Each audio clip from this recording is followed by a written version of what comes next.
Okay. So maybe many of you know me because I lived in Maine for quite a long time, and I had bees there. I lived down by the Portland area.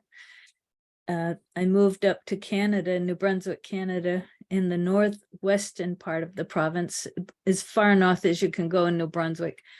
In 2018, I was offered a job with the Native Women's Association of Canada, teaching sustainable gardening. But then last winter, I was offered a job with the Department of Agriculture, Forestry, and Fisheries with the province in New Brunswick to be the apiary inspector. So I changed jobs and now I'm the apiary inspector. Up here, I have 17 colonies. I don't think I can handle many more. I was thinking of going to 25, but I think this year I'll hold it at 20 because I am working bees 7 days of the week if I have too many colonies because I'm in other people's bees all week. So I am a master beekeeper. I had my training through the University of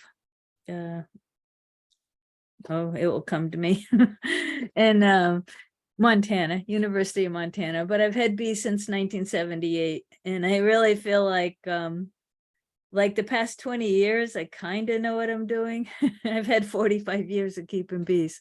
So the past 20 years, I'm more confident with what I'm doing for sure. But even sometimes I wonder, what should I do next? What is going on? As all beekeepers do, because the weather's always different. The bees are always different.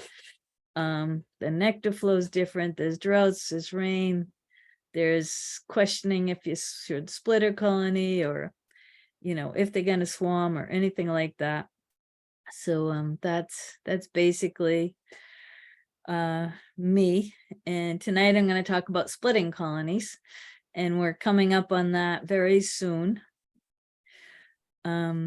A lot of, you need to know when to split and why you're splitting. The first question would be why you're splitting. Are you preventing swarming? Are you going to increase your colonies? Do you want to winter some nucleus colonies? Do you want to split early in the spring so you can sell some spring colonies? Do you have queens available for spring colonies? Or do you need a brood break, in your colony to help control varroa mites? So, and then when to split, that's a choice too. Are you going to split in the spring, or are you going to split after the summer solstice? So you can see I have different kinds of nukes here in my pictures. That's a 3-frame nuke that my mouse is on. That's a 4-frame nuke. And down here is the divided box with 5 frames in each side.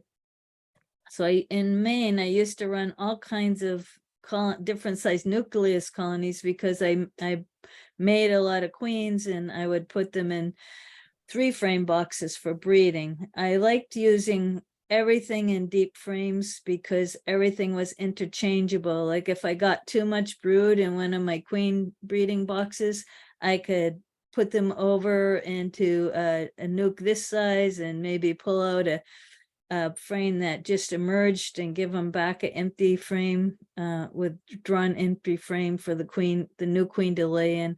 So I found I really liked everything being interchangeable. And when I would split, when I lived in Maine, it was to sell nucleus colonies. There's a batch that are ready to go up in this picture. I would split twice a year actually there because my income was selling nucleus colonies and queens, not so much honey. I kind of avoided making honey because honey's a lot more work than raising bees. To me, it was. Bees want to reproduce. They will just reproduce and reproduce. So they kind of make themselves, but honey, I had to deal with the supers, the extracting, the bottling, and all of that. And it was just more fun for me to produce bees and queens, a lot less work, it felt like. And of course, we want to prevent swarming. That was like the perfect swarm. It was so easy to pick up. It was just like shoulder height, and I just had to clip that little branch and drop them into a container. That was at a place close to me, but it was not my bees. And there was one colony in that yard, and they produced 3 swarms within just a couple of weeks. It seemed like every time I'd sit down to dinner, that woman would call and say, would you come get the swarm that my hive produced? So anyways, splitting can, prevent swarming and give you a lot more bees, and give you more bees than you want, but you can always sell them. So you want to start early in the spring by equalizing your colonies. It's really important whether you're going to split and not split, because if you want a honey crop, you have to have colonies that can produce a honey crop. So this colony here, a weak colony to me is 3 seams or less. And this is a weak colony. And I'll tell you that most of the honey in Maine is made in the spring, and there's been a lot of drought through the summer the past few years, and that was even happening when I lived down there. And I wasn't really making much of a fall crop anymore. Now, once in a while I'd get a fall crop, but the spring crop, it used to be the fall crop was the better crop. And then it turned around and the spring crop was being the better crop of honey. So if I wanted any honey through that year, and I use a lot of honey myself with cooking and tea and all of that, if I wanted any honey, I had to make sure my colonies were ready for that nectar flow. So a weak colony is 3 seams of bees or less, and you can see these are only half seams really. They're pretty scattered up in here. They're not real tight. And a medium colony to me is 4 seams or 4 to 6 seams, and a strong colony is 10 to 8 seams.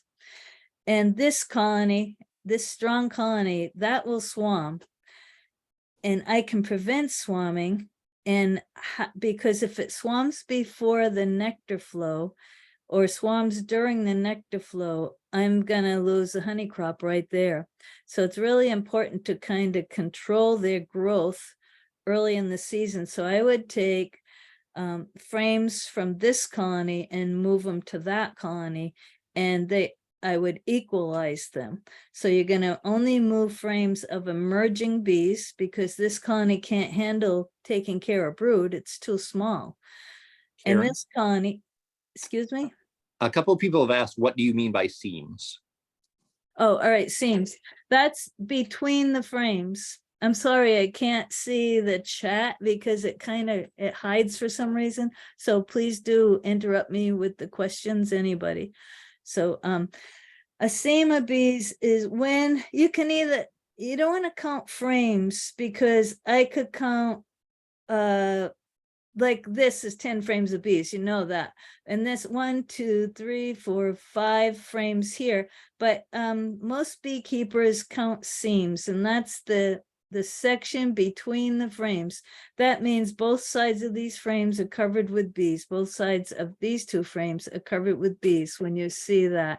So a seam is basically the same as counting frames. But when I learned to be a beekeeper in 1978, I had really nice mentors. I was very lucky. I was taught to count them in what is called seams of bees. What is between the frames is what's important, is what you're seeing between those frames. So you want to see between those frames just stuffed with bees, and you can see all these empty spaces here. So I wouldn't count this frame here is a frame of bees, and I would only count it as a half of a seam of bees. So if I add up those half seams, I'm gonna get basically a weak colony. It came out of winter wheat. So I hope that answers your question. So when you're going to equalize, you're going to take emerging bees from this colony and put it here. And you can take some empty frames from this colony, drawn out empty frames, and put it over there. And it won't even set them back a bit. You can shake, or you could even just shake young bees into this colony.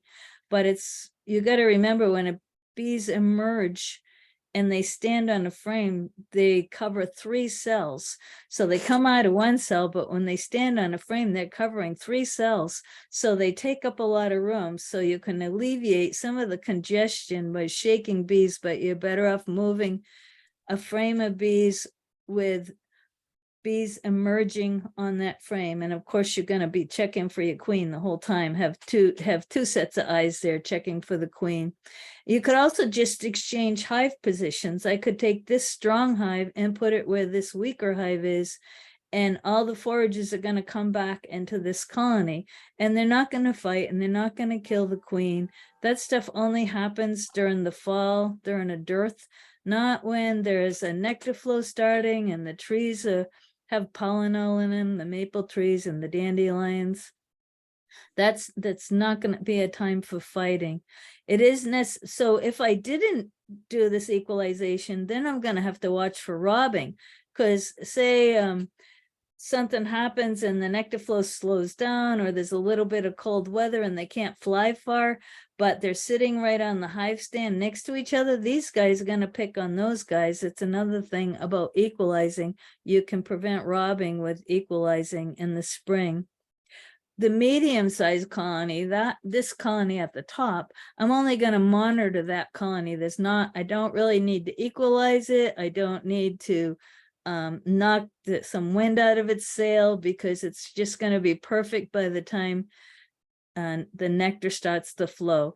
And I try to equalize 2 to 3 weeks before the nectar flow, and I mean a strong nectar flow, not the very first dandelions or the very first pussy willows or alder or something like that. I'm talking about the maple trees are in bloom, the dandelions are in full bloom, and spring is happening. I want to equalize 2 to 3 weeks before that happens. And you might have a colony that's so weak it needs to be combined or culled. You need to watch that brood pattern, and they just may need a new queen. I might equalize this colony, but they still dwindle a bit, and that tells me they need a new queen, but that will help them hang on until queens are available. At the start of spring, queens aren't as available as they are a little further into spring. So to me, equalizing is a really important part of getting a honey crop, because if I can make this colony look like that colony and this colony look like that colony, I am going to get honey from all 3 of those colonies. But if I don't equalize, I'm going to get honey from this colony, that colony is going to swarm, and this colony isn't going to make me much, but they'll grow a little. So you can see why equalizing is really important. At least to me, it's very important part of my my strategy for raising bees and keeping bees healthy.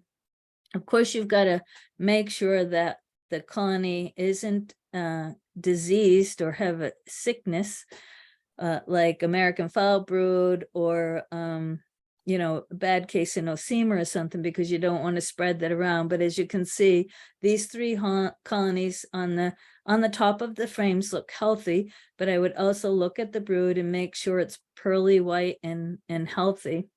So as I said, equalizing prevents swarming. You really want to take advantage of equalizing. I kind of call it the Goldilocks syndrome. It's like this colony's too big, this colony's just right, and this colony's, not too weak. So it's kind of like Goldilocks with the 3 bears pudding. You have to make sure, kind of equal things all out, and you will get more honey that way. So you want to balance out the strength of colonies, take down the strong. You can pull honey frames if you're going to make room in that strong colony. If they're all strong and they got honey against the walls and you have extra frames drawn out, or you can even pull it and put in foundation and they'll start drawing that out. If you might have to feed them a little to get them interested in drawing it out, and then take off the food and create at least less congestion, because more bees can fit thicker on a frame of foundation than they can on drawn out frames against each other. So And as I said, when you take a frame of bees, when you take in frames of emerging brood, you don't shake off the bees. There's about a half a pound of bees on each frame of brood. You're going to put that, young bees and all right in that colony that the weaker colony, and any forages are just going to fly back home. So you don't want to shake off the bees off the frame unless you absolutely cannot find the queen and you don't know at all where that queen is. Then you will shake off bees. And maybe I would shake off bees, put some emerging brood in that weaker colony, and then switch places with the strong colony and the weak colony so they pick up some forages. That way I know I didn't take my queen, but I really boost that weak colony and kind of cut down on the strong colony so they're not going to swarm. I can also give the weak colony frames of honey, or I can take away frames of honey from that really strong colony, as long as I don't take too much and make them starve. If you're going to make a nuke, then you would just take that strong colony and make a nuke out of it. But if you're really out for honey, I would equalize, because that's going to give you honey. You don't, and as I said, there's no concern about fighting. If you really feel that it's necessary, you can make a light syrup and with honeybee healthy and spray your frames. That will change the odor. But I absolutely have never, the only time I have, and I combine bees back and forth to move bees around a lot, especially as someone breeding queens. I have never had bees fight, only in the fall or a severe dearth when they're trying to rob.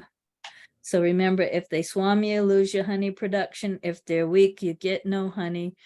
You can scrape the cap off the eye color. Say you see your frames are all the cap frames and you see no bees emerging. Scrape one of the caps off and look at the eye color of the pupa and take the oldest, the oldest pupa. Take the ones with the darkest eyes, or the ones that are wiggling their antenna at you when you scrape a capping off. Those bees are very close to emerging. When you shake the frames off, where would you shake those off to? Right over the parent colony. If I don't find the queen and I need to shake the bees off, I shake it right over the parent colony, because if the queen's on that frame, I want her to land back inside. I would take off, I would put an empty box on top of the box, and I would shake the frame right into the empty box. And I actually like what's called a shaker tub, and I didn't put a picture of that in my presentation because it's not really about shaking bees or finding the queen. But what I do with what a shaker tub is, it's a plastic tub, which I find the bees, if I shake into an empty deep box on top of this hive, the bees are just going to stick all over the walls of that box. And when I go to take the box off, I'm going to have to shake the box to get the bees off. But when I make what I call a shaker tub, I take an old inner cover and I put one of those tubs from Walmart on top of it. It's like a 16-gallon storage tote with, it has a lid. And I cut the bottom off of that, and then I traced the bottom upside down onto my old inner cover, and I cut that out with a jigsaw, and then I stick that tub down into the lip of the hole I cut, and I attach it with duct tape because I'm not a carpenter. And that way I have the tubs are wider at the top than they're at the bottom, and I have a big nice area I can just shake the frames and have the bees fall down into the hive. And they tend not to crawl up the sides of that tub because it's plastic and it's slippery. They can't really hang on. So you're not going to have bees all over the box that you're shaking, that you're using as a funnel. It's basically using a box or my shaker tub as a funnel.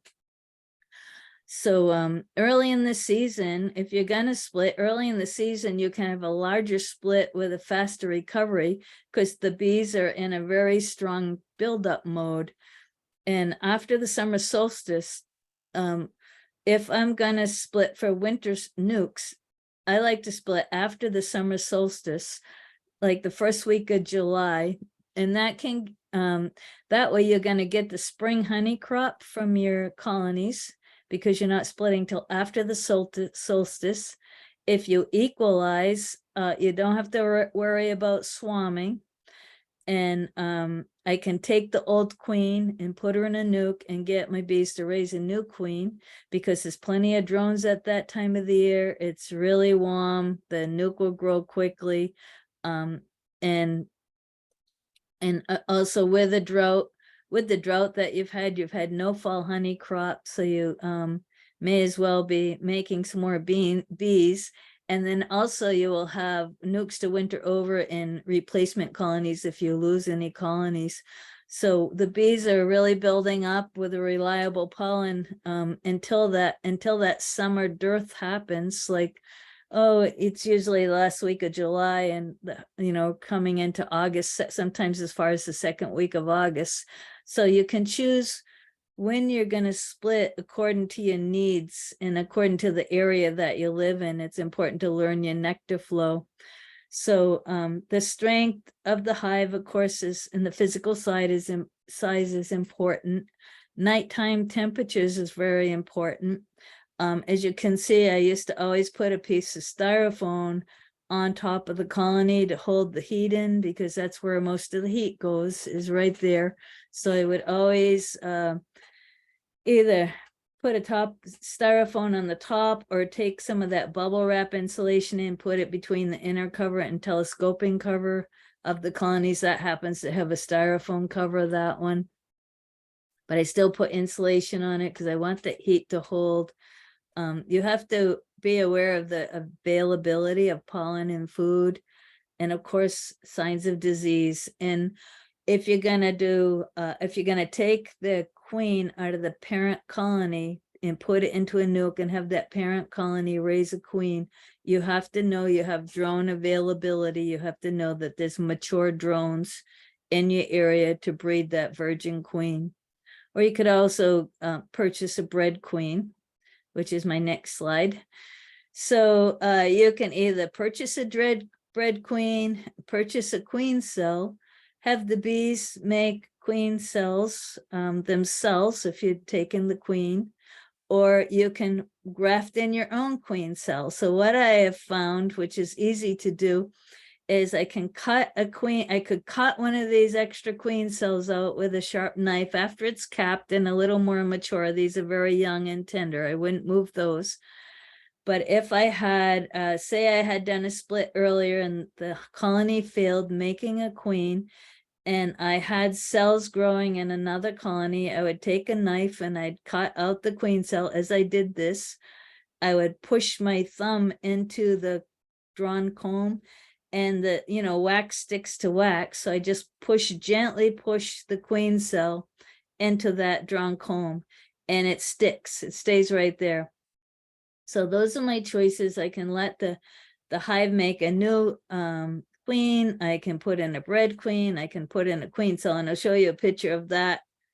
You see how they attach that? That was a one of my put in queen cells from cutting it out of another hive and sticking it to the frame. You can see the bees attached it all well. The queen came out and was successfully raised. That I even will do that with a I've never really had a lot of lay-in worker colonies, but the two that I remember having, I did that. I just stuck a queen cell in, sticking it to their foundation, and the queen emerged and she took over that colony, and they totally recovered. They weren't so far gone that there was no recovery. So it even works with lay-in worker colonies. But how you requeen affects the growth of the colony, because you got to remember, when I have them raise their own queen, I'm going to be about 48 days before I see a lot of new bees in that colony.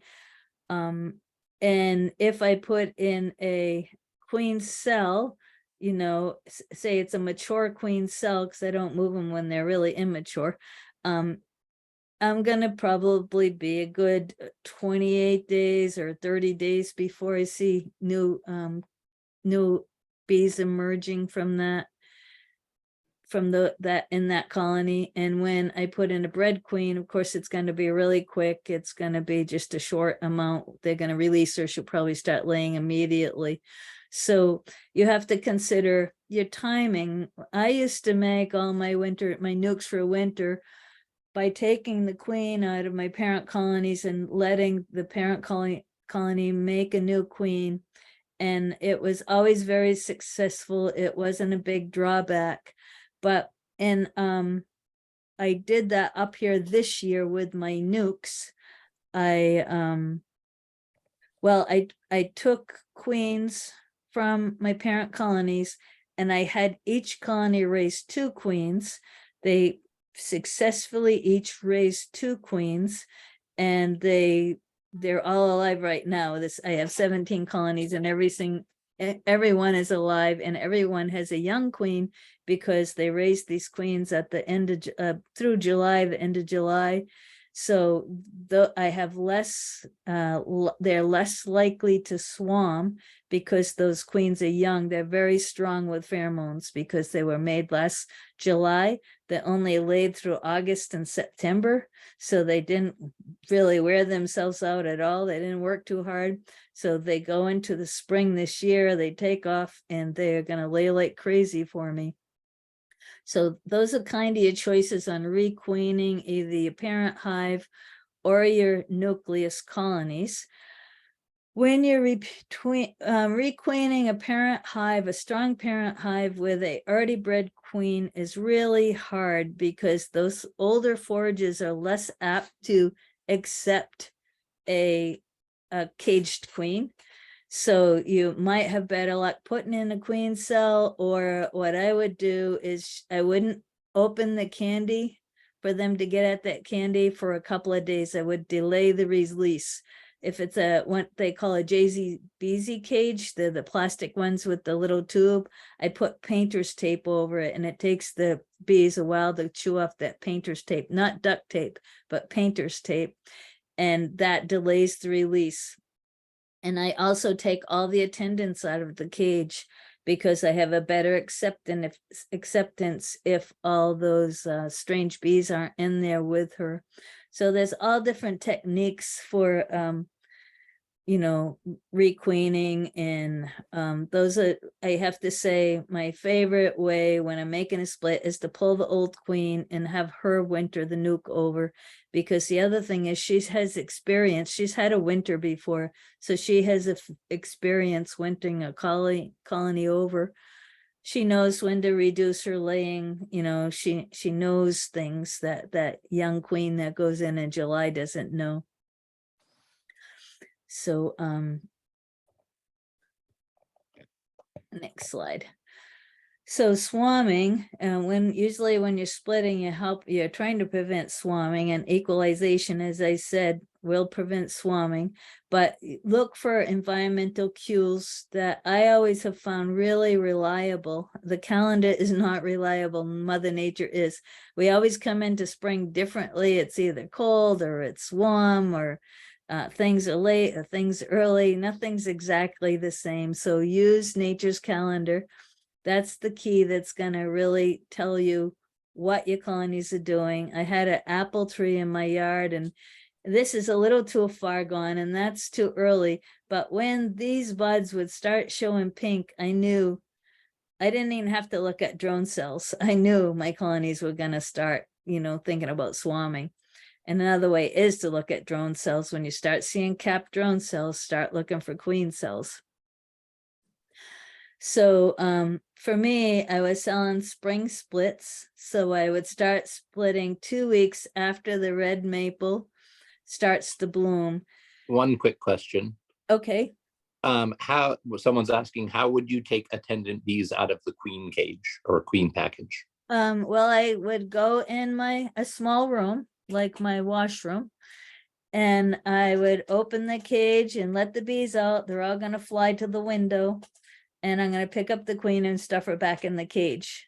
That's how it would advise people to do it. And then you have all those other bees flying against the window. But in my house that I had back then, it had the windows where the top window would pull down or the bottom window would go up. So I just pull down the screen, pull down the top window and release them into the yard. Or the other thing is you could just get them with a fly swatter. So, but just go into a small room. You can also put, when I worked for a commercial beekeeper and we always, when we got a shipment of queens and the queens were in the cage with the queen, the attendants were in the cage with the queen, he had a little closet we had to go into with a red light bulb and pick the attendants out of the, cage and then close it back up with the queen inside. But I have to say you had to have a really good eye for what queens looked like, because sometimes the queens are small because they had stopped laying for quite a while, and they'll get big again as their ovaries start producing eggs. They can shrink down and be almost the size of a worker. I'm sure some of you have seen that, but they will get big again when they start laying. So you have to have a really good eye for a queen when you're working under a red light bulb. So I would say just go into a small room, open the cage, a small room with a window, open the cage, let them fly against the window, and then pick up the queen by her wings and put her back in the cage. Queens aren't going to sting your fingers. They only sting other queens. The only time a queen would sting a human's fingers is when that person has caged like 1,000 queens that day, because then your fingers smell like another queen, so they will sting your fingers, because I had that happen to me before. So that's the truth. Other than that, I have never been stung by a queen. So when you're going to split, if you're going to split in the spring, the temperature is important. These are dates I started splitting when I lived in Maine, the daytime temperature and the nighttime temperature. And these nights were just a little cold, these 41 degrees in 2016 and 2017. I liked it to stay about close to 50 at night.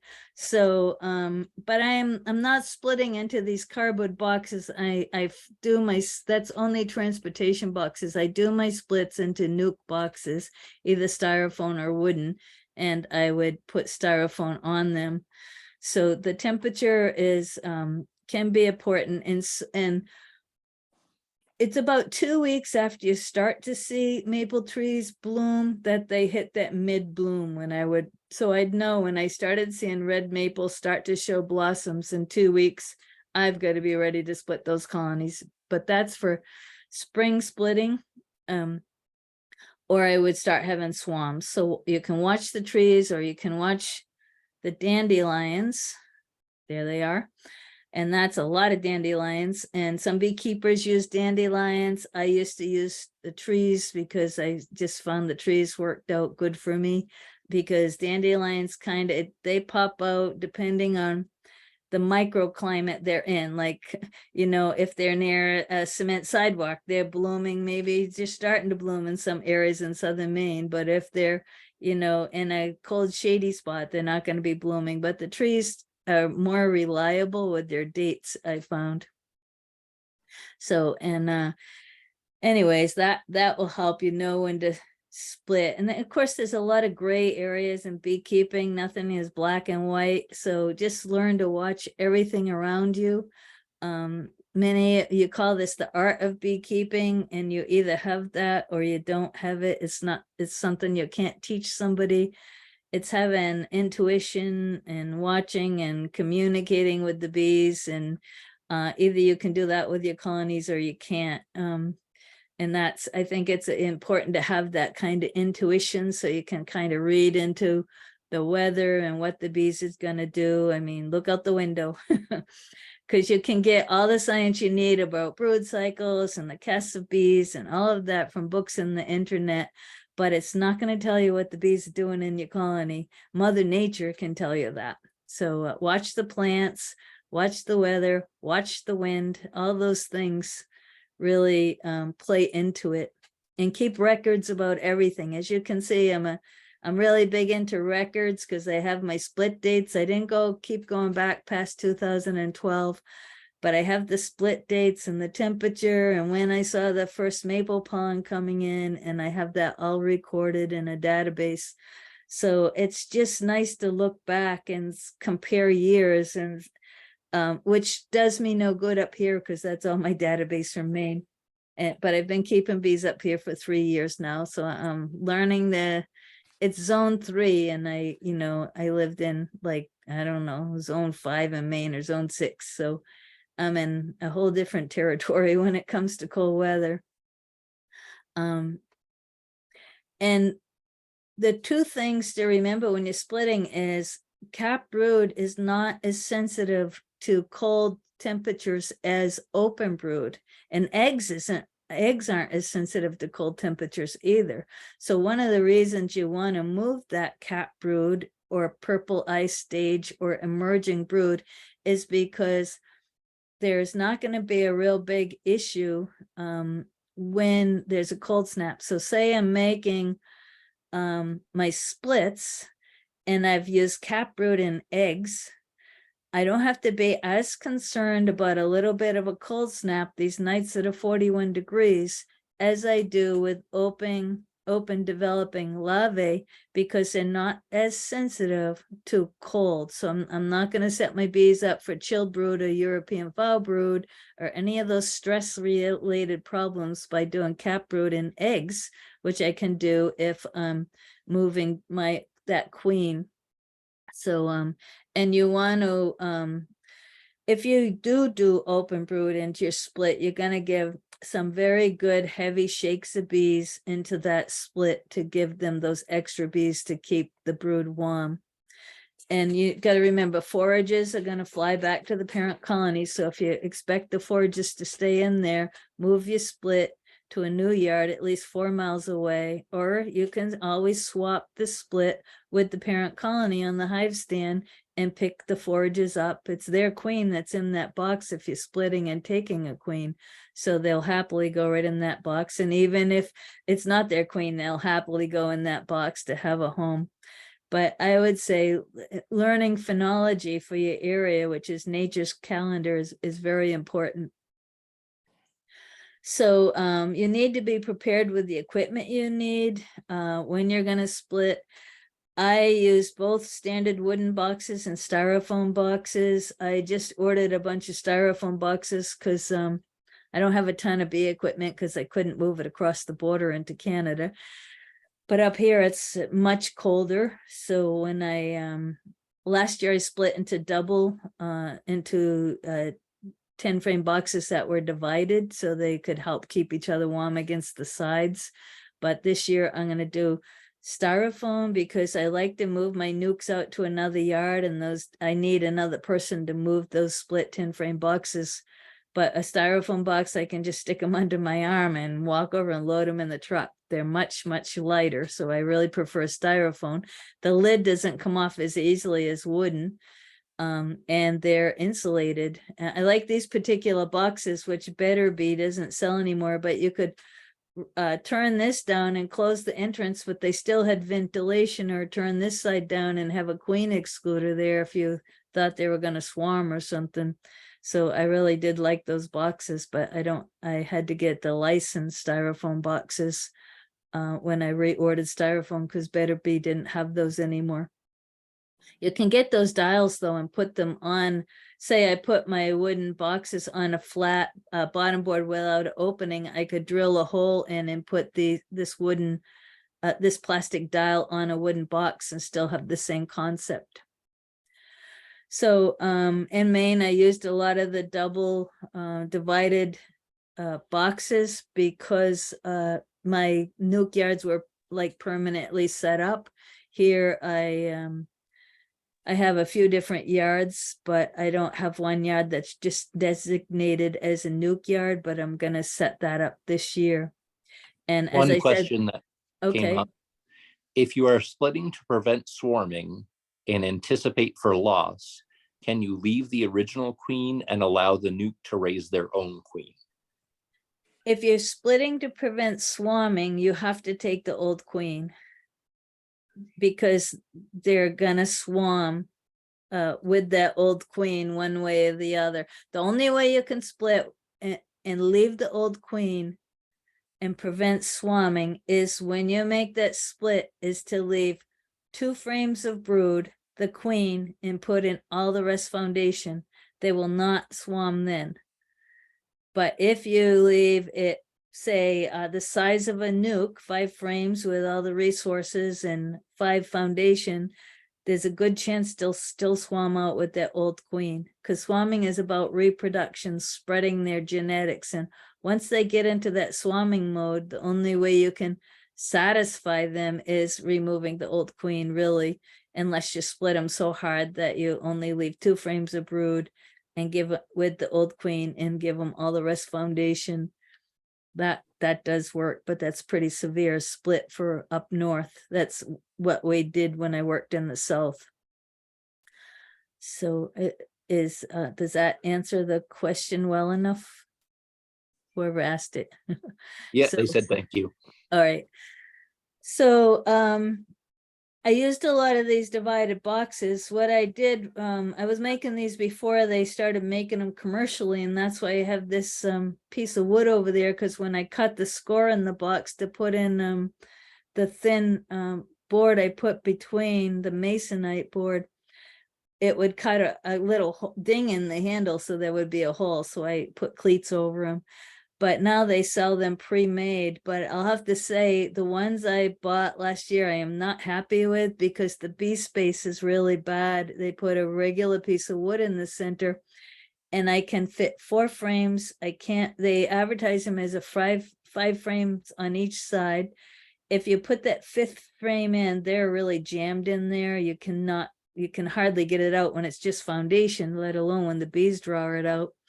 And then if you don't put in the 5th frame, your bee space is way off, and they make a mess with wax on the wall of the hive when you push all the frames together like they should be.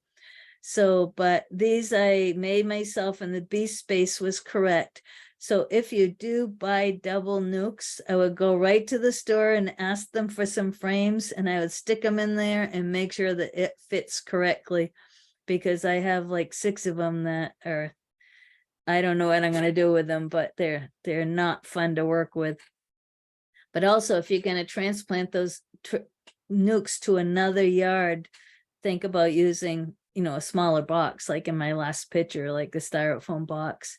But these are great to have. I used to make these up and put them in every bee yard I had in Maine. I had like 10 bee yards, because I would have all the resources I needed in that yard if I found a production colony, meaning it's a colony that I expect to have something from, like honey or another split or something like that. But if I found one that needed help, like a new queen or some frames of honey or frames of brood, I could just pull them out of these nukes, and the nuke would just grow right up again, because nukes just love to grow. They love to draw wax. They work hard because they stay in that continuous mode of a growing colony. So I could support my other colonies with these, and they're very easy to manage. I mean, I would run a whole yard of all these. Maybe when I get too old to lift bee boxes, that's all I'll run is these, because they live through the winter. They're easy to manage. You put a queen excluder there, and they share a honey super. Put a queen excluder there, they share feeders. They're neighbors. They get along together. There's no fighting. The only ones that are going to fight is the queens. So you just make sure you have a queen excluder when you open the, when they're going to share something. And when I work them, I have individual inner covers for them, and I'd put an inner cover over so the bees from here can't cross over, because the queen could cross over if she's in the top box. So I separate them that way. Or you could use a old piece of canvas or some type of cloth too. It doesn't have to be an inner cover. So what I would choose when I was gonna make a split, and is as I've been saying, cap brood. I could do cap brood and cap brood at different ages if if they're ready to be capped, and I can get in some good shakes of bees to, give them enough bees to feed and keep that brood warm. And I want to look for my queen. So of course, where I expect to find that queen is here, where there's all eggs. She's going to probably right between here. is where you're going to expect to find the queen. But boy, I've found queens on inner covers, and I've searched and searched and searched for a queen and I on a nuke, and I couldn't absolutely find her. And when I was walking away, I gave up, closed up the colony. I was walking away, and there she was on my pant leg. Somehow she came out of the colony and landed on my pants, or she fell off a frame and landed on my pants. So sometimes you just absolutely can't find the queen. So excuse me. And so sometimes early in the spring, when you're making a split, you're gonna just have an empty drawn frame on the wall. That's a possibility. On the cold side, this is the sunny side. They always get over there first, or they're already there. And then she works her way towards the cold side as the weather warms up usually. Or she's going to be in the top box. Sometimes she's in the bottom box. You can always make it a little easier finding that queen by going, a few days ahead of time and putting a queen excluder between your boxes. So then you know at least where the queen is, where that box is, and you can take sources from another box. One thing I do is I don't mess around looking for the queen when I've got a lot of colonies to work.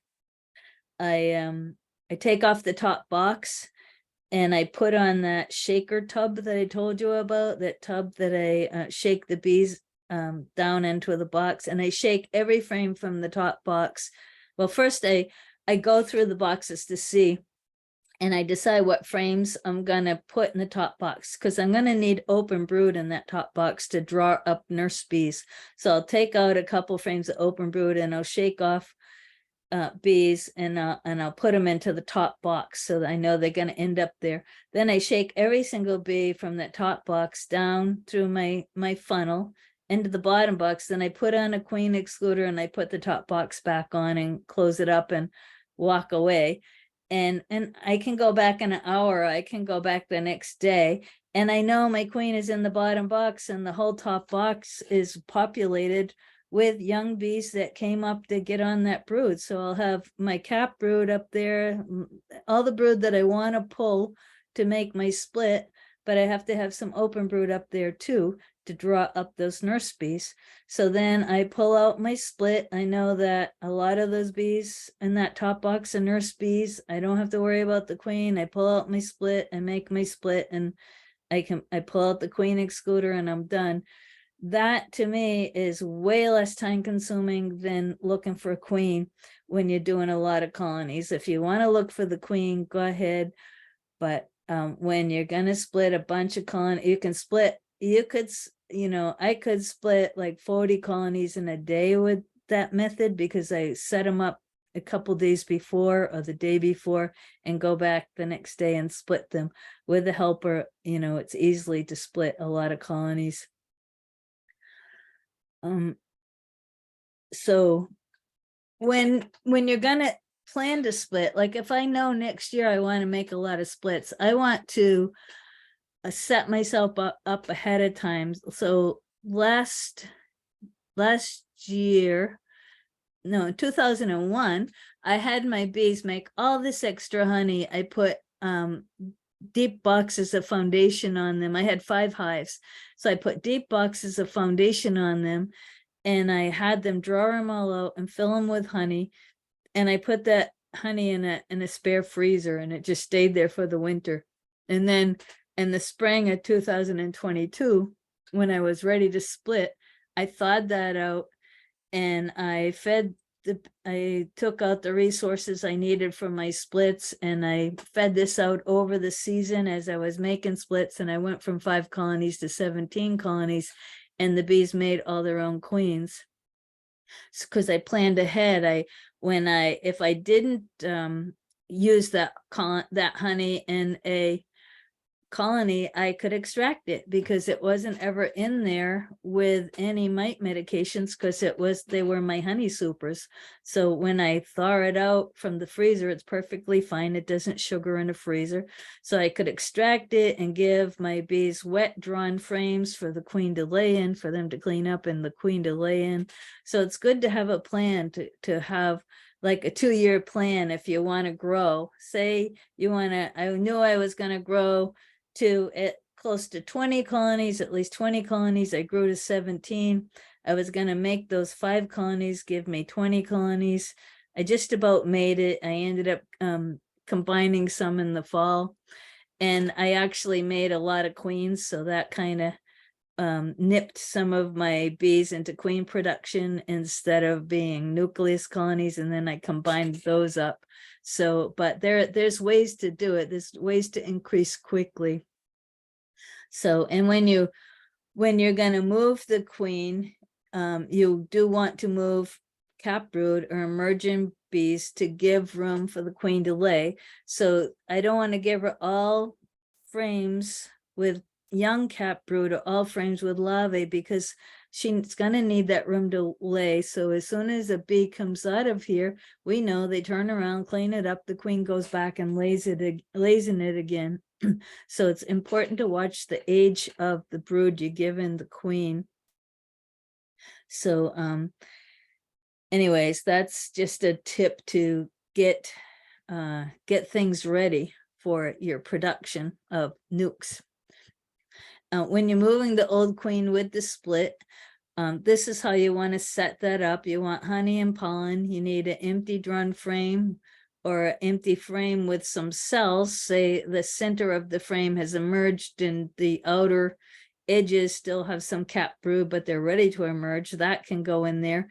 It can be different ages of cap brood and worker brooding and capped and foundation. As I said before, each frame that I move, I can reliably say there's a half a pound adult nurse bees on the comb. And sometimes there's more. It depends on the strength of the colony. And the key is to take nurse bees, not forages, but those forages are going to fly back, and add a few good shakes of bees. And so you can get enough bees in that nuke.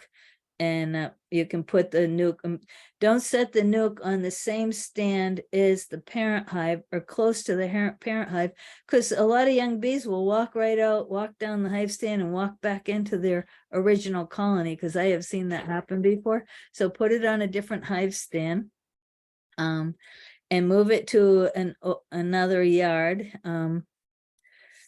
Just make sure there's enough bees in there to keep the brood warm, because that will, when you stress the bees, it gets them sick. So when you're going to introduce the bred queen, you want to put, when you're going to introduce a new queen, whether it's your parent hive or your nuke, you want to leave them alone for 2 weeks. You're going to put her in there. If you have to delay the release, and just leave them alone for 2 weeks, and just let the bees accept her. You don't want to stress out the bees, because I find they blame the queen for everything. If something's bugging him or something's not right, and that's a new queen and they're just getting used to her, they may blame her for all the misgivings that happen and kill her. So, and you really need to have open brood pheromone in that colony that you're introducing a new caged queen to, because that's what's going to keep the workers happy, is not her pheromone, because they're just getting it and spreading it, but the open brood pheromone really brings that a long way with the queen acceptance. And you need that balance of ages in say a nucleus colony with a new queen. You need to balance the ages, so not all the bees are old and not all the bees are young. Because if I put in all cap brood the same age and they all emerged at once, and then she started laying, but slowly, because she was young and new, they could assume she's not doing a good job, and they will supersede her because there's not enough open brood pheromone in the colony. They don't think, oh, but all these bees just emerged and she's just starting, so let's give her a chance. They say, wait a minute, this queen is not doing a good job because we don't have enough open brood pheromone in the colony. We're getting rid of her, and they'll supersede her. So, make sure you have a nice balance of open brood and cap brood. And the safest way to introduce a caged queen is with a nucleus colony and with all young bees. If you got a queen that's really valuable, don't mess around with putting her in a a big colony, introduce her into a nuke, and then pull the queen out of a bigger colony and introduce that nuke into the colony. So you can see here that queen, you can barely see it under that bee, but she has a mating sign. She was a virgin and she came back from being mated, and she has a mating sign. So if I'm making a nuke and I'm not putting in a queen, or I took my queen from my parent hive and I'm having them make a new queen, I only can do that when I know drones are going to be mature to breed that queen. So one thing you can do if you don't know, you can't tell a drone is sexually mature by just looking at it. You have to do what's called popping them. You have to squeeze their abdomen and pop out the endophallus to see if the drone is mature or not. So an immature drone has a totally clear endophallus, and a mature drone, you can see the color in this one, the brown. So he's sexually mature. And that way you know that for sure your virgins are going to be bred. Because some drones, they've did a lot of studies on drones lately, and some drones will sexually mature 3 days after they emerge, and some drones take 20 days after they emerge, and they can't figure out why. It's not the race of the bees. It could be the strain of the genetics of whatever particular queen they came from. So the only true way to know if your drones are mature enough to have virgin queens get bred in your area is to pop a few and see what they look like. And it doesn't mean, like when I lived in Maine, I had hobby beekeepers all around me, and I know it was their drones breeding my queens. I had excellent bred queens. I had Buckfast and Russian and just all kinds of bees around me, and my queens are always really well bred. But you know, if you have out yards and you're relying and you don't have any beekeepers around you, really make sure your drones are mature before you start trying to send your virgins out. So drawing foundation, when you split, you're going to end up most likely putting foundation back into a colony. So you want warm weather. You need young bees, 8 to 11 days old. You need a nectar flow, or you can stimulate them with a thin syrup. And you need darkness in the hive. That's really important because young bees, they avoid light. So you're going to find parts of your frames not drawn if there's light coming in. So when you're adding foundation, the bees, they'll draw it quickly when it's against brood frames. So this piece of foundation is this stride's gonna immediately start getting worked on. And after they have committed to working on it, I can flip it around and put this side against this brood. Now I wouldn't break up the brood nest by checkerboarding. You can do that with a honey box, a box of honey, but you can't do that with brood. So, and then when they're committed to working on this one, I'd bring this one in, and I'd rotate the frames through, and I might have to bring this foundation in between the honey and pollen. But at this point, I don't want to, because I want that honey and pollen close to the worker brood with the eggs. If there's not enough honey and pollen on the frame where they're feeding the young brood, I might pull it even in and put the drone brood out there. But you see, this says drone brood with other resources. So there's honey and pollen here against where they're feeding larvae. So never be afraid. I know they teach in all the bee books and all that to put the frames back exactly where you found them when you're working your colony. But if you do that, you're never going to get foundation drawn out. You've got to move those frames around to get the foundation drawn out. So as an example, this frame, I know where it was. It was in the bottom box, and the entrance was here. So notice how this is not drawn out. That's where the daylight came in and touched that frame. Notice they drew it out every place else, but not here. But I added new wax to it. I always carry a ball of a ball of beeswax in the car. I actually fill the wax up with, and I put wax into toilet paper rolls and make like a big crayon and peel back the cardboard as I rub it onto frames when I need it. and I keep that in the car. The cardboard makes it not so messy on my warm ham when I'm rubbing it on in the summer. It rubs on really nice when it's been in a hot car too. So I rub that on. I either can flip it around, so this is at the back and this side is at the where the entrance was, or I can put it in the second box up above. But the reason they're ignoring this is because the young bees don't want to go there because daylight was coming in at the entrance.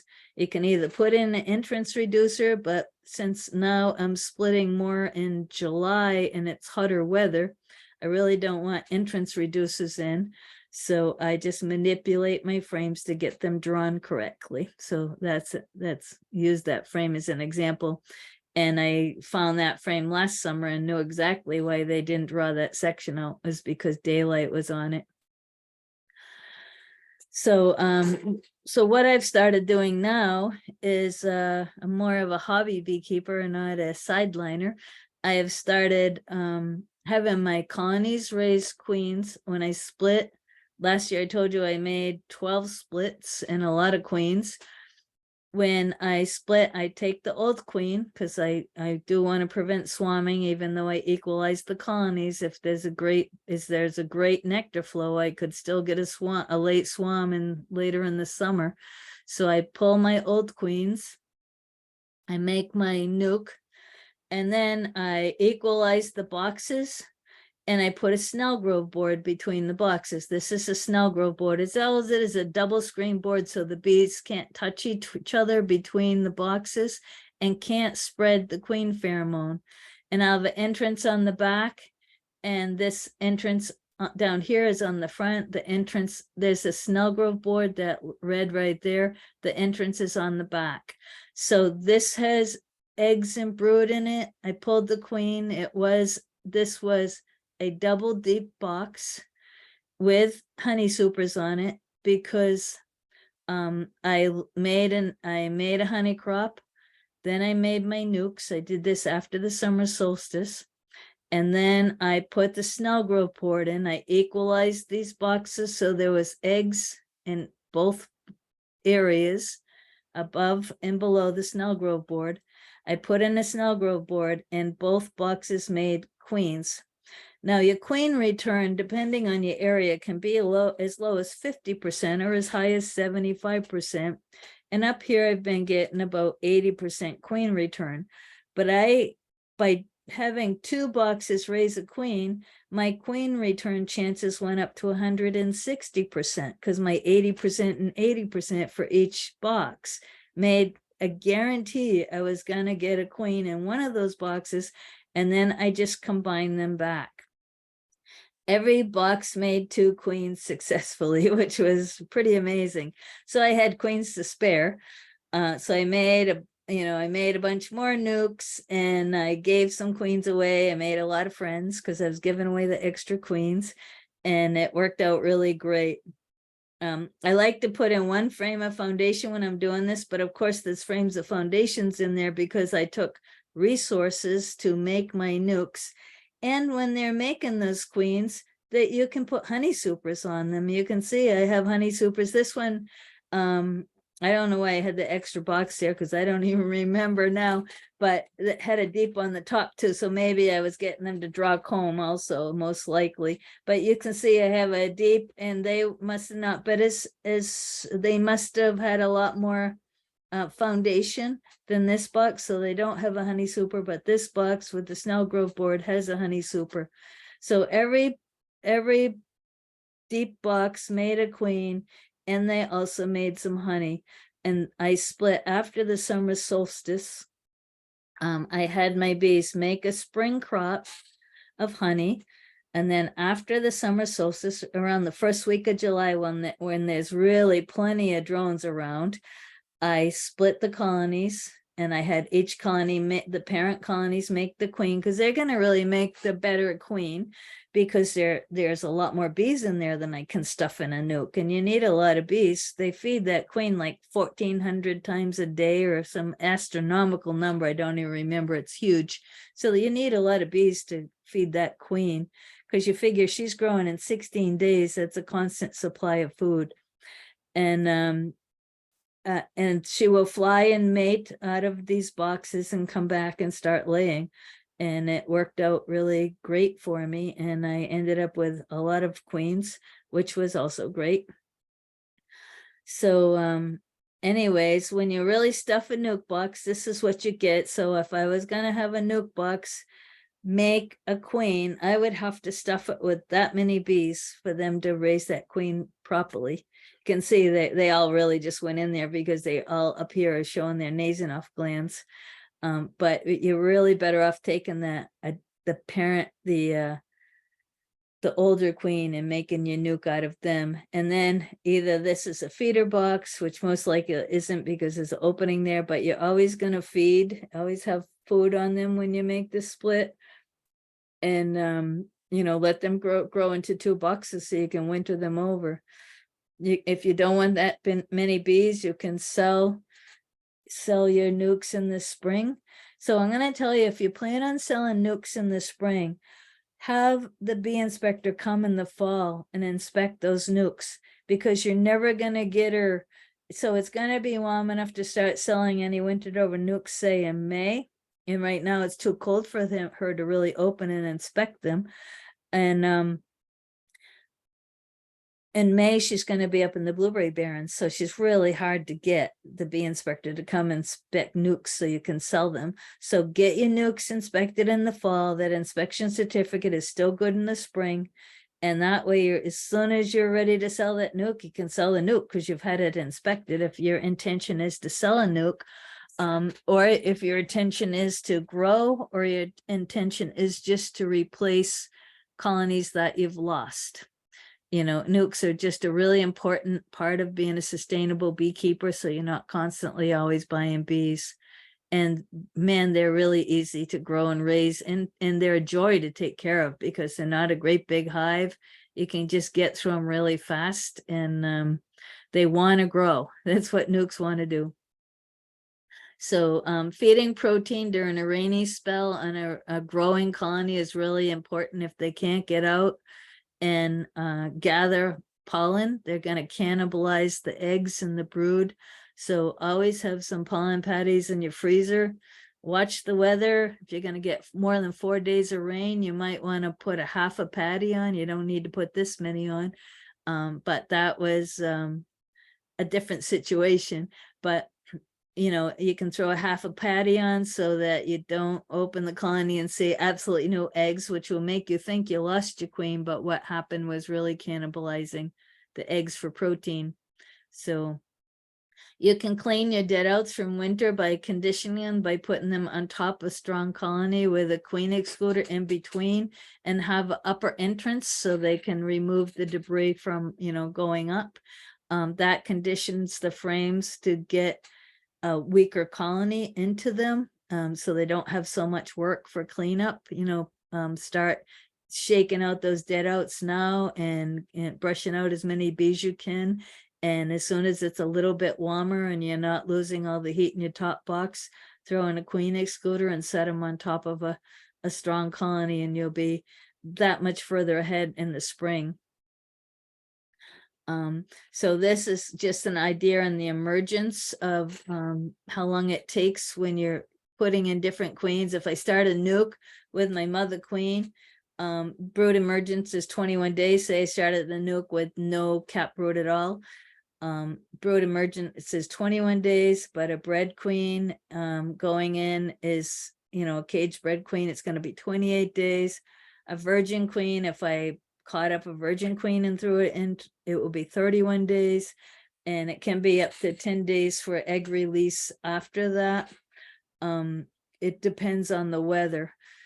But what I used to throw my virgins directly into, I pull the queens in my nukes and sell them, and throw virgins directly in. What my secret was, I dipped them in honey. So when she went in the door, she'd walk in the door and all the bees would lick her to get the honey off. And by the time they'd done cleaning her up, they were used to her pheromone and they thought she was just fine and dandy. So that was my secret, just dip them in honey and throw them in. And it always worked. So a queen cell, if you put in the queen cell, the time to emerging bees is 37 days, and when they raise it from brood, it's 49 days. So that's why it's really hard to get a nuke ready for winter with them raising a queen. So I'm doing my split after the summer solstice. I don't really have 49 days for that before new brood emergent, but in my big colonies, I actually do. It gives them a really nice brood break. So I, really cut back, because that's when the mites are more taking off towards that end part of summer in August. But my colony's having a brood break because they're raising queens. Remember the snow grove board colonies, they had a nice long brood break. When I did my mite washes, at the end of August and start of September, I got all ones and zeros because they had an absolutely great brood break. So, consider the timing on the queen and how you're going to raise your, replace these queens. And things that help finding the queen, of course, is if they have a mark on them. Big golden queens are really easy to find. Black queens are very hard to find. It's good to have an extra pair of eyes to put a queen excluder in 2 or 3 days beforehand, so you know what box she's in. If it's your lucky day and you're finding queens the minute you look at a frame, buy a lottery ticket because something good is going on for you that day. But they can be hard to find.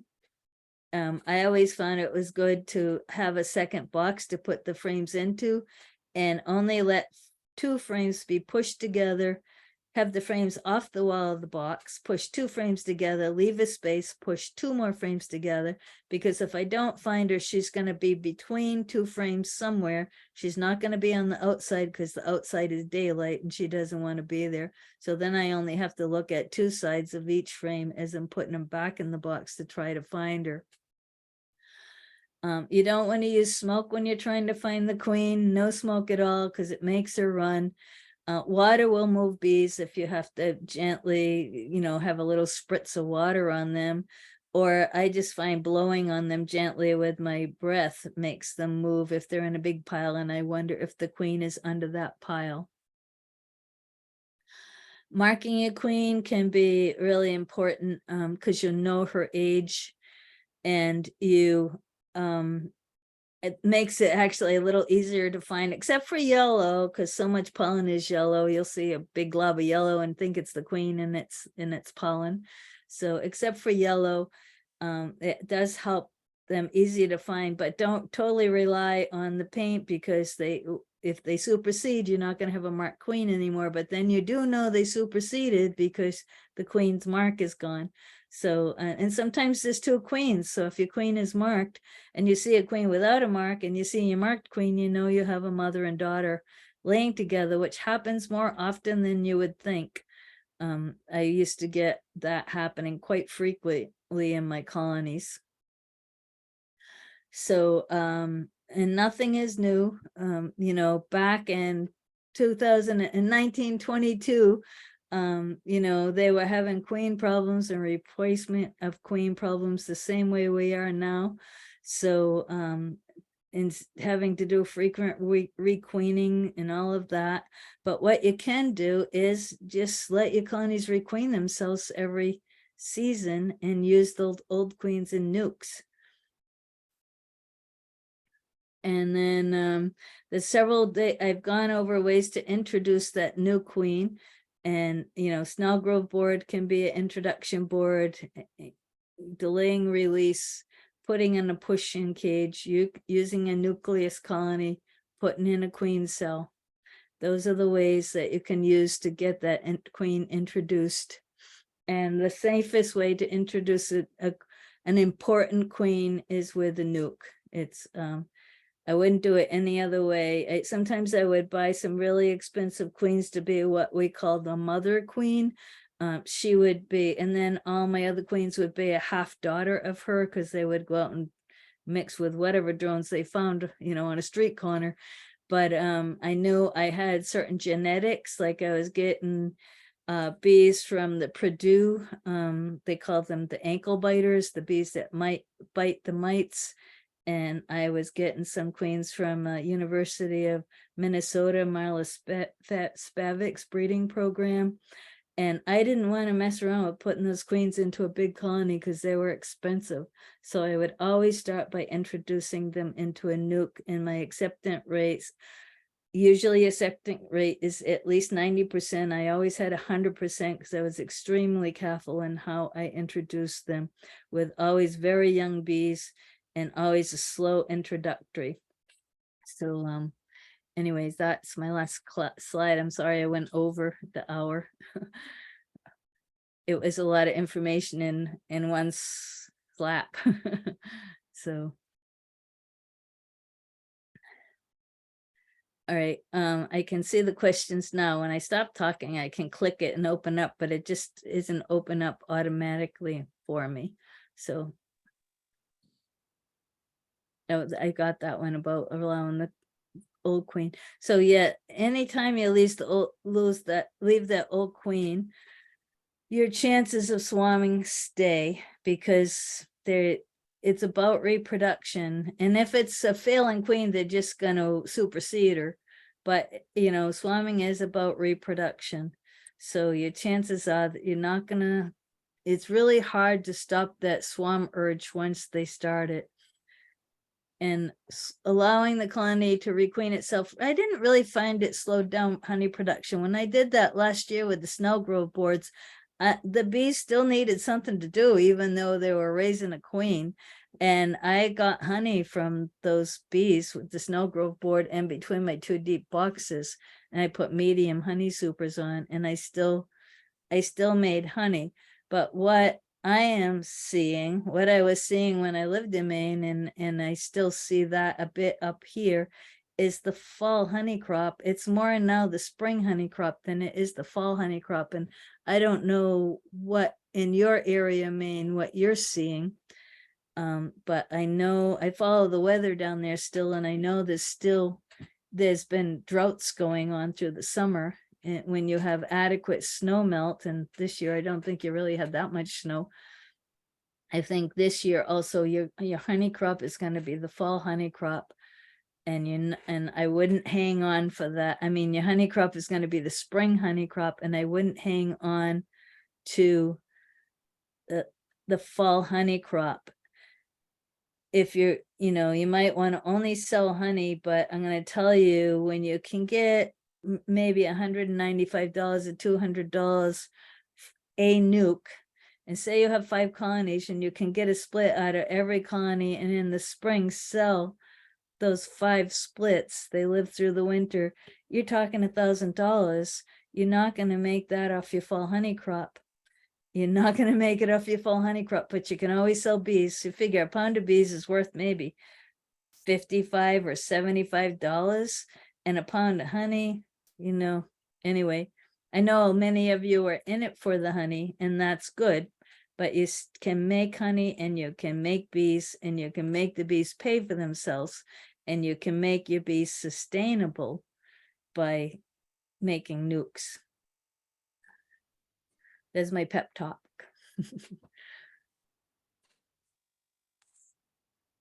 So that's the end of my. Well, thank you so much for your time. Does anybody else have any questions? You can unmute yourself to ask them, or.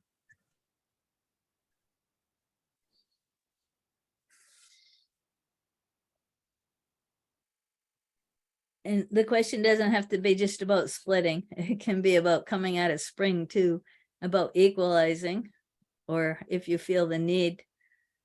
I tell you, you can't go wrong with equalizing. You're gonna make a honey crop equalizing.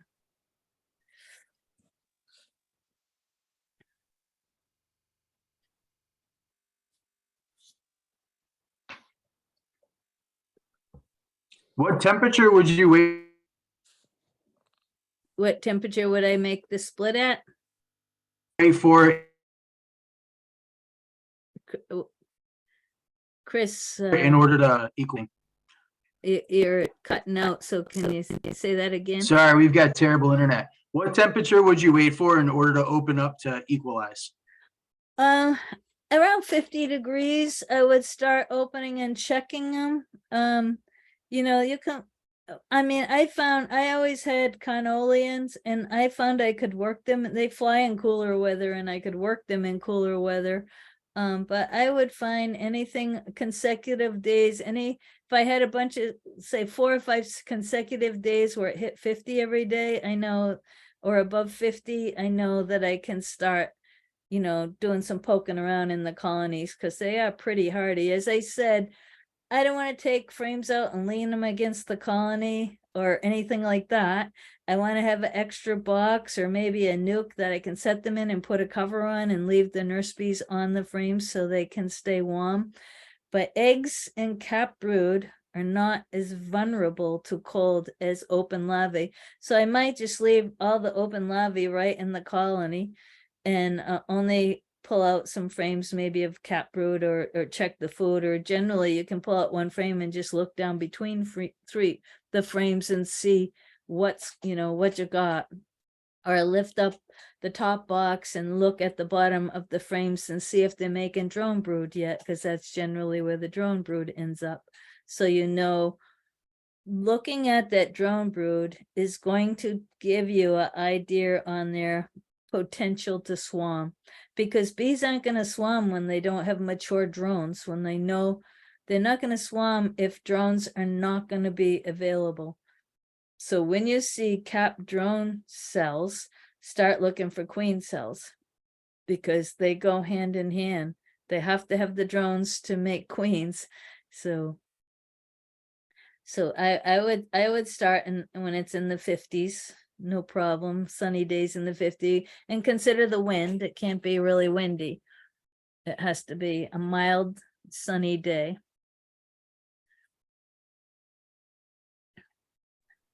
You would use cap brood cells to equalize. Yes, it has to be cap brood or emerging brood is best to equalize, because that weaker colony cannot care for and feed open brood. They don't need extra mouths to feed. They need extra mouths to do feeding so the queen can lay more. Yeah, that makes sense.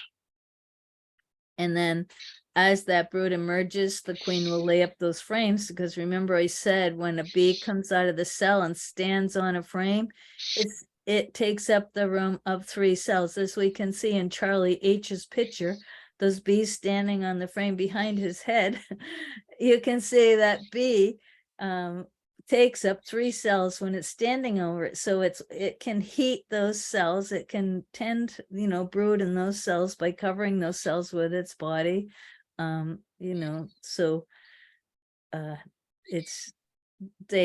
it creates a lot of bees to take care of brood when you put in emerging brood. And even if it's like a half circle, like the center of this much has emerged in the half circle around it, like what they call the rainbow, but it's a rainbow of just brood, is emerging, that's good. Stick it in there. If that's what you have, stick it in there. It's way better than putting in open brood. You don't want to put in open brood when Thank you you're very equalizing. Yeah. And even if you have no intention on splitting, you only have the intention of making honey, still equalizing is going to increase your honey crop. It's a very important, to me, it's one of the most important spring management things you can do, providing, of course, that all the brood is healthy in the colony. And that's just eyeball it. You can see if they're healthy. They're going to be white and shiny and, fat and plump. And I wouldn't worry too much about giving this colony varroa mite and that colony varroa mite, because they're starting out in the spring fairly equal as far as mite burden, and you've got to keep an eye on the mites monthly anyways, so don't be overly concerned. When they're living in the same yard together, they all have the same junk, they all have, it's like everybody that lives in the same house together, we all basically either catch the same cold or have kind of the same immune systems, and bees in the same yard together are basically close to the same.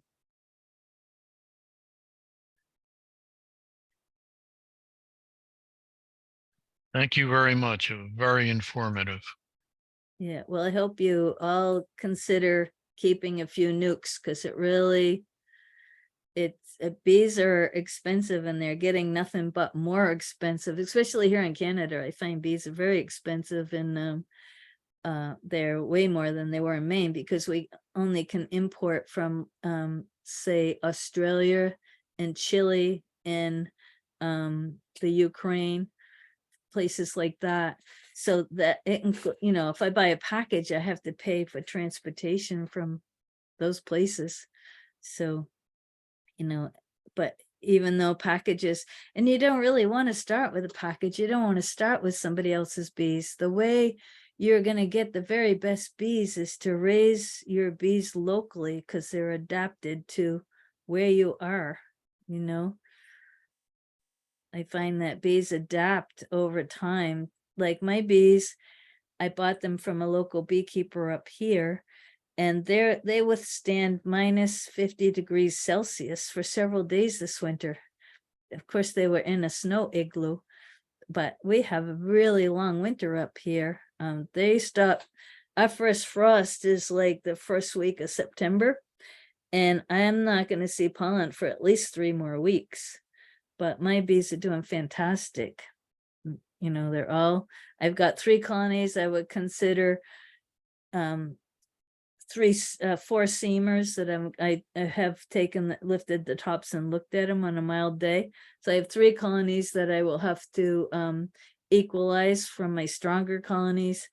But most of them are very, very strong. And I had a beekeeper contact me today. It's 2 colonies and they're both extremely strong. So he's not going to be able to equalize those between each other to prevent swarming. What he can do is pull out frames and make a really strong nuke by mixing frames together from both colonies. And then he's taken away a little bit from each colony to kind of calm him down from swarming, so he doesn't miss his honey crop.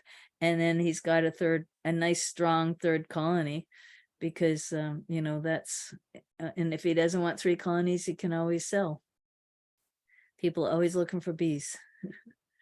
What's you do for a queen then in that 3rd nuke? Well, he has to wait, of course, until drones are being produced, because the bees aren't going to swarm before then. So if he can make it strong enough, he can have them make a queen, or he can pull one of the queens from the other colonies, because they still will make honey when they're queenless. As an example, a lot of the commercial beekeepers up here, what they'll do is they'll split their colonies before they go into pollination, and they'll have them make a queen when they're out in pollinating, when they're out in the blueberries, because there's drones out there. The bees work just as hard pollinating and bringing in honey when they're making queen cells, because they need that fresh pollen. They want to go out and get pollen and nectar, because they have the potential of a new queen and, new brood and all of that. So the only time they get laggy and hopeless, and don't work and bring in pollen and all that, is when they are what we call hopelessly queenless, and they've given up all hope. They're kind of depressed and sad, and they don't want to work. And that's when they don't have open brood. So just always make sure there's open brood in any queenless colony. And if you give them eggs, they'll make a queen. If you're planning on putting in a queen, just feed them some open brood from other colonies, like every few days, give them some open brood, and you're going to keep them happy until you can get a queen into there. Just don't ever let them go without open brood. If you find a queenless colony and everything's capped, the first step you've got to do is immediately go to another colony and get a frame of open brood and stick it in there. You need that open brood pheromone. There's so much new work being done about why queens are failing, and most of what they're finding is they don't have enough sperm in them. They're finding when queens are bred locally, they have way more sperm content in their spermatheca than they do when they're coming out of commercial yards. and it's about the amount of drones. So when, like, I've seen pictures on the Facebook recently of some of the big apiaries setting out their queen breeding boxes, with virgin queens, and they're setting 100 and 200 in a yard. So that takes a lot of drones to breed that many queens. They're saying that you need over 16 drones, and it's best to have up to 30 drones breeding that queen. Are they going to get that when they have 200 queens flying at once, 200 queens all the same age? But you will get that in your yards with other beekeepers around, and we all have other beekeepers around. So that's, it's going to become, I think, more and more necessary for beekeepers to raise queens in their own yards, or to get together as a club and raise queens. And as you saw with my Snell Grove boards, you don't have to graft. It's actually very simple because the bees will do all the work for you. The bees do all the work for you. You just have to provide the resources they need to do that, which is just a lot of bees in a box with eggs and food. That's it. And drones available. I see a thing here, eggs in larvae before being capped is open brood. Yes. I believe it is brood that is not open brood. All right, I see where the question was. Open brood is, yeah, it's just the white larvae that hasn't been capped yet. When you look in the cell, actually, when I was crossing the border into Maine recently, I had honey in the car to give to somebody, and the border guy, when I was going into the United States, asked me if there were maggots in my honey, meaning brood. And at first I didn't understand what he was saying when he was saying, is there any maggots in your honey? When he asked what I was going to declare to bring into the United States, I had 3 pint jars of honey. And he said, is there any maggots in your honey? He meant open brood, the little white larvae. I finally got it clear with him what he was asking me. So. Okay, Ruth. Yep. It's good to ask questions. I mean, ask as many questions as you feel you need to get this straight. It's just going to make you a better beekeeper, and no question is stupid. I mean, I was so fortunate when I first started beekeeping that I was the only female beekeeper I knew back in 1978, but I had all the beekeepers were old men, but I had a lot of people so willing to help me. And I find that when you're a member of a club, you get the same thing. Like everybody's really willing to help each other, which is really great. So get a mentor. That way you can go look in your mentor's colonies along with your own colonies and see a lot more bees, and you'll learn so much more faster. So, okay.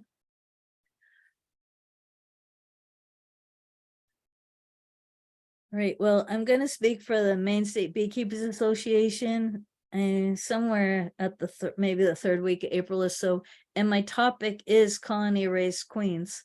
So you got to see a little bit of that tonight when I talked about how I raised 2 queens for every colony, and I ended up with a lot of queens. And then I raised more queens, and I had way more queens than I needed.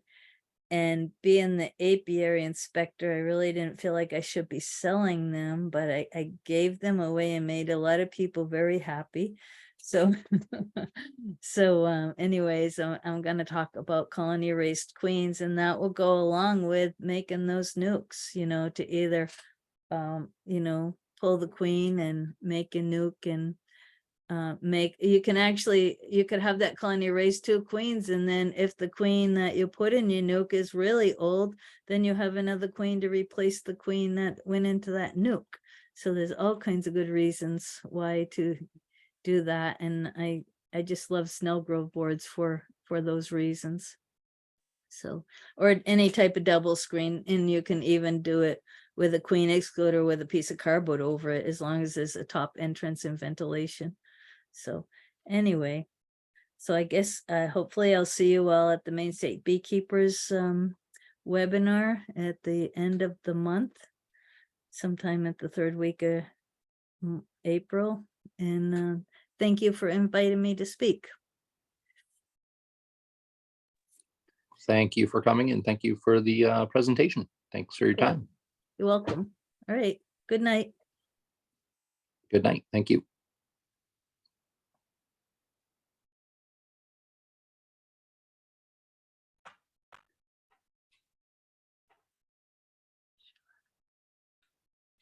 Thanks, Charlie, for setting this up with Karen.